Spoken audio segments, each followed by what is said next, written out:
আমি আহিছো আমাৰ নতুন দিনাৰ বাহিৰৰ পৰা কিছুমান অচিনাকি ব্যক্তি বুলি ক'ব লাগিব। কাৰণ কি তেওঁলোকৰ আমাৰ ইয়াত এই অঞ্চলত হয়তো তেখেতসকলৰ হয়তো ভোট নাই, আৰু তেখেতসকলে আহি আমাৰ এই যিখিনি আমাৰ স্থায়ী মানুহ আছে, স্থায়ী মানুহৰ মাজত আহি তেখেতসকলে হয়তো বিভিন্ন ধৰণৰ জামালাৰ সৃষ্টি কৰিছে। গতিকে আমি এইটো বিচাৰো যে তেখেতসকলে অতি সোনকালে আমাৰ ইয়াৰ পৰা তেখেতসকলে য'ৰ পৰা আহিছিল তালৈ তেওঁলোকে উভতি যাব লাগে।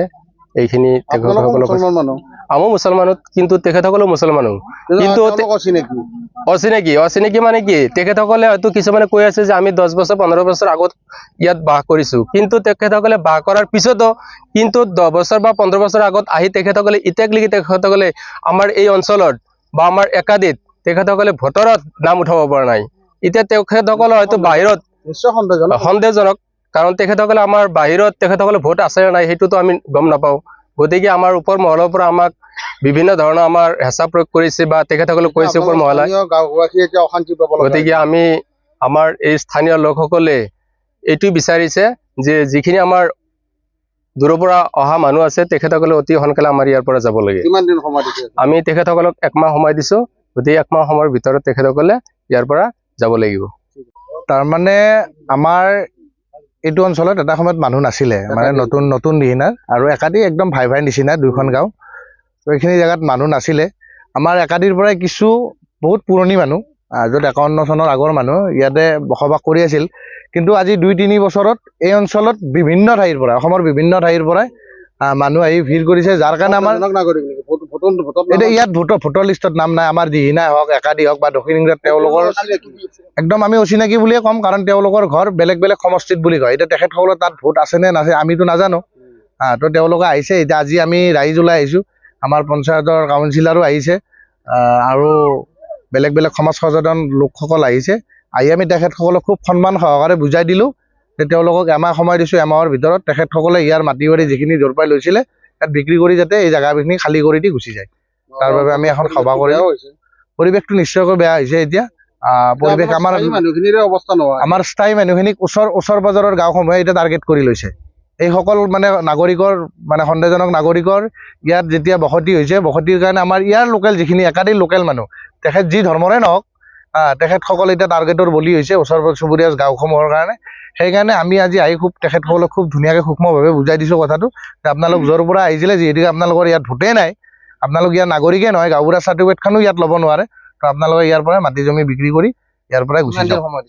তেখেতসকলক আজিৰ পৰাই 1 মাহ সময় দিছোঁ। 1 মাহৰ ভিতৰত তেখেতসকলক যাব দিছোঁ, যাব। আৰু যদি নাযায় তেখেতসকলৰ ওপৰত বিহিত ব্যৱস্থা লোৱাৰ কাৰণে আমি আকৌ গাঁওবাসীয়ে সিদ্ধান্ত ল'ম। আহি ইয়াতে মাটিও কিনিছে, হয়নে নহয়, কাৰোবাৰ পৰাই। কিন্তু এতিয়া আপোনালোকৰ কাৰণে আমাৰ ইয়াৰ যিখিনি লোকেল মানুহৰ সমস্যা আহিছে আপোনালোকে নিজে জানে। সিদিনা আমাৰ কাউন্সিলাৰ জানে আপোনাৰ চৰকাৰী মানুহ, তেওঁলোকে সাধাৰণ এটা বৰ্ডাৰ আমাৰ নলবাৰী ডিষ্ট্ৰিক্টত মাটি বন্ধাত থাকে খেতি কৰাৰ কাৰণে তেওঁলোকক তাৰ পৰা খেদি পঠিয়াইছে। কাৰ কাৰণে? আৰু আমাৰ যেতিয়া লোকেল মানুহখিনি আছিল, এইখিনি মানুহ আছিল চিনাকি মানুহ। আজি ভৈৰাতোলাৰ মানুহ বা গড়পুৰৰ মানুহখিনিৰ কাৰণে আমাৰ ইয়াৰ লোকেল মানুহখিনি চিনাকি মানুহ। কিন্তু আপোনালোক যেতিয়া বিভিন্ন ঠাইৰ পৰা আহি ইয়াত বসবাস কৰি আছে, তো এই ওচৰ পাজৰৰ মানুহখিনি ভয় হৈছে, যাৰ কাৰণে আমাৰ লোকেল মানুহখিনিক তেওঁলোকে টাৰ্গেট কৰি লৈছে। তো এতিয়া আপোনালোকৰ কাৰণেতো আমাৰ লোকেল মানুহখিনি টাৰ্গেট হ'ব নোৱাৰিব, পাৰিব নেকি কওক? আপোনালোক এতিয়া আহিব, আহি আৰু আমাৰ ইয়াতে লোকেল মানুহখিনিক বিপদত পেলাব। কিন্তু এই লোকেল মানুহখিনি আমাৰ মানুহ। এইখিনি মানুহ ইয়াত আজি 50 বছৰৰ পৰাই বসবাস, অসুবিধা হ'ব নোৱাৰিব, প্ৰব্লেম হ'ব নোৱাৰিব। এতিয়া তাৰ কাৰণে আপোনালোকে ইয়াৰ পৰাই এই জেগাটো এৰি যাব লাগিব, কাৰণ আপোনালোকৰ কাৰণে আমাৰ বহুত বদনাম হৈছে। কোনোবা আপোনালোকক সহায় কৰি 2-1 কঠা মাটি কিনি দিছিল, আপোনালোকে নাম লৈ আছে। এতিয়া তেওঁলোক বিপদত পৰিছেনে নাই? আপোনালোকৰ কাৰণে বিপদত পৰিছে। সেইকাৰণে আপোনালোকক আমাৰ ফালৰ পৰাই, আমি পঞ্চায়তৰ ফালৰ পৰাই 1 মাহ সময় দিয়া হ'ল। এইকাৰণে দিয়া হ'ল 1 মাহ সময়, মই যে ক'লোঁ আমিও মানুহ, আপোনালোকো মানুহ। আপোনালোকক আমি পুলিচ প্ৰশাসন আনি কিবা আনি উচ্ছেদ কৰি দিলে আপোনালোকৰ বহুত ক্ষতি হ'ব। ঘৰ দুৱাৰ ভাঙি যাব, নিব নোৱাৰিব। মাটিখিনি কিনিছিল, পইচা দি কিনিছেতো, পইচাখিনি মাৰা যাব। সেইকাৰণে আপোনালোকক 1 মাহ সময় দিলোঁ। 1 মাহৰ ভিতৰত আপোনালোকে আপোনালোকৰ মাটি বাৰীখিনি বিকক, বিকি ইয়াৰ পৰা আপোনালোকে য'ৰ পৰা আহিছিলে সেই ঠাইলৈ যোৱাৰ ব্যৱস্থা কৰক। এইটো হ'ল আপোনালোকক সন্মান সহকাৰে কোৱা কথা। আমাক আপোনালোকক সন্মান সহকাৰে কোৱা হ'ল। যদি আপোনালোকে এই কথাটো 1 মাহ পিছত নুশুনে, তেতিয়াহ'লে আপোনালোকক এই সন্মান কৰাৰ আমাৰ কোনো প্ৰয়োজন নহ'ব। তেতিয়া আমাৰ হাত উঠিব জেচিপিৰ ফুল লাগিব আপোনালোকৰ ঘৰত। বুজি পাইছেনে কথাখিনি? বৰক্ষেত্ৰীৰ বিধায়ক কোন? নৰেন ডেকা। নৰেন ডেকা। নৰেন ডেকা অসমৰ মুখ্যমন্ত্ৰী কোন? অসম মুখ্যমন্ত্ৰী হেমন্ত বিশ্ব শৰ্মা। হয় নেকি? ক'ত আছা এতিয়া? এতিয়া একাধিত আছোঁ। কি সমষ্টি এইটো? এইটো গুৱাহাটী। গুৱাহাটী সমষ্টি। গুৱাহাটী ৰংগী সমষ্টি। MLA কোন? MLA কলিতা, ভৰঞ্চৰ কলিতা। ভৰেশ্বৰ কলিতা।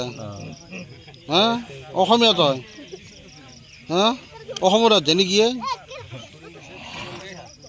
এই নলবাৰী কামৰূপ নলবাৰী আমাৰ ইয়াৰ পৰা কিমান দূৰ হয়? বেছি দূৰ নহয়, কিমান দূৰ হয়? অলপ দূৰ। তই অসমীয়া? অঁ, বিহু কেইটা? বিহুতো আমি নাযাওঁ, মুছলিম মানুহ। বিহু নাজানে? তই বোলে অসমীয়া বোলে? অসমীয়া হ'লে বিহু নাজানে নেকি? বিহু গায়তো। হা বিহু গাই? বিহু গায়। বিহু কেইটা? বিহু কেইটা? বিহু কেইটা? তই বোলে অসমীয়া বোলে, বিহু কেইটা? বিহু কেইটা? বিহু কেইটা নাজানে অসমীয়া মানুহে? গায়। বিহু গায়তো। বিহু কেইটা হয়? বহাগ বিহু হয়। হা বহাগ বিহু আৰু? আৰু বিহু হয়তো। কেইটামান বিহু হয়? তই জানত কেইটামান বিহু হয়? ইমান নাজানো নহয় আমি আৰু। তোৰ কেইটামান বিহু হয়? তইতো অসমীয়া বুলি ক'লি। কেইটা বিহু? ইমান নাজানো আমি। বিহু তইতো জানা। আপোনাৰ মতে কেইটা বিহু? তই অসমীয়া বুলি নকলি এতিয়া। কেইটা বিহু? আমি হ'লেও আমি বুজি পাইছো কেইটা বিহু? আপোনাৰ মতে কেইটা বিহু আছে? আমাৰ মতে অঁ কেইটা বিহুতো কাতি বিহু, অঁ। বহাগ বিহু, এইটোৱে জানো। আৰু কেইটা মাঘ আছে? বিহু আৰু আৰু কেইটা আছে? ইমান আমি নাজানো। ইমান নাজানো।